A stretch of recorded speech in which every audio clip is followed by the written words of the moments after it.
ঘুম হবে, না হয় অফিসে গিয়ে ঝিমোবে।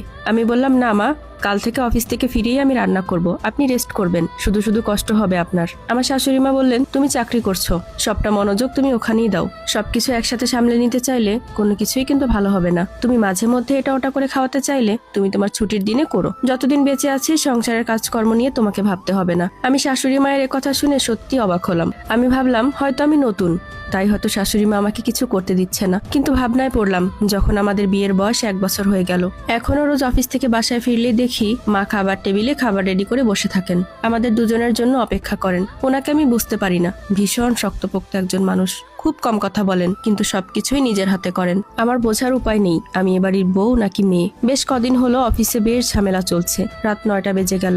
আমিও কাজের চাপে বাসায় ফোন করে জানাতে ভুলে গিয়েছিলাম যে আজকে আমার আসতে লেট হবে। হঠাৎ রিসেপশন থেকে একটা ফোন আসলো, বলল যে ম্যাডাম, নিচে ওয়েটিং রুমে আপনার জন্য একজন অপেক্ষা করছে। আমি ভেবে পাচ্ছিলাম না এত রাতে আমার কাছে কে আসবে।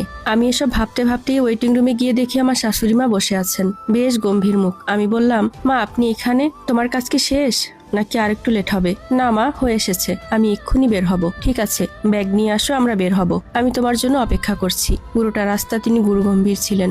বাসায় ঢুকতেই ড্রয়িং রুমে বসতে বসতে মা তখন বললেন, তোমাকে কতগুলো ফোন দিয়েছি জানো? একটা ফোন দিয়ে তো জানাতে পারতে তোমার দেরি হবে আসতে।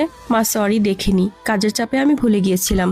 তখন উনি বললেন, তোমার না দেখার কারণে যে আমার কত বেশি চিন্তা করতে হয়েছে সেটাকে তুমি জানো? এখন থেকে দেরি হলে আগে আগে জানাবে আমায়। জি মা। এরকম ওভারটাইম অফিসে নাস্তা দেয় তো। এরপর অফিসে কোনোদিন লেট হলে বাসায় ফিরে দেখতাম মা আর আমার স্বামী আমার জন্য খাবার টেবিলে বসে অপেক্ষা করছেন, একসাথে খাবো বলে। বিয়ের প্রায় 2 বছর হয়ে গেছে। এমন সময় আমরা আমাদের খালা শাশুড়ির বাড়িতে দাওয়াতে গেলাম।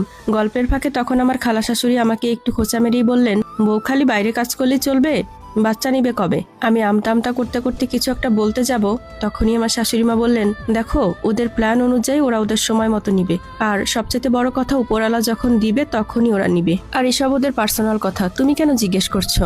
এটা কিন্তু ভালো দেখায় না। আমরা না হয় নিজের মানুষ, অন্য কাউকে এরকম প্রশ্ন করলে লজ্জায় পড়তে হবে। তখন আমার খালা শাশুড়ির মুখ চুপসে গেল। আমার খালা শাশুড়ি রেগে গিয়ে বললেন, বউকে এত মাথায় তুলো না, যখন দেখবে মুখে চুনকালি দিবে তখন বুঝবে আমার কথা। আমাদের বাড়ির বউ কি কাজের লোক নাকি যে আমায় দেখে রাখবে? তোরা তো সারা জীবনই আমার সাথে খারাপ ব্যবহার করেছিস। আমি না হয় আমার বউকে আদর দিয়ে মাথায় তুলে রাখি, আমাকে দেখবে কিনা সেই আশা আমি তো কখনো করি না। বাড়ি ফিরে আমি কানের দুল খুলতে খুলতে আমার শাশুড়ি মায়ের কথা ভাবছিলাম। এত শক্ত সামর্থ্য একজন মানুষ, কি দারুণ ব্যক্তিত্ব, তার সাথে আবার কেউ খারাপ ব্যবহার করতে পারে। ভীষণ কৌতূহল নিয়ে কথাটা জানার জন্য শাশুড়ি মায়ের কাছে গেলাম। আমি ড্রয়িং রুমে গিয়ে দেখি মা বসে আছে। মার পাশে গিয়ে বসলাম। গল্প করতে করতে মাকে জিজ্ঞেস করলাম, মা আপনার সংসার জীবন কেমন ছিল? মা তখন খুব শান্ত কণ্ঠে বললেন, শোনো মা, দুনিয়া শক্তের ভক্ত আর নরমের জম। আমি সবসময় চুপ থাকতাম, তাই সবাই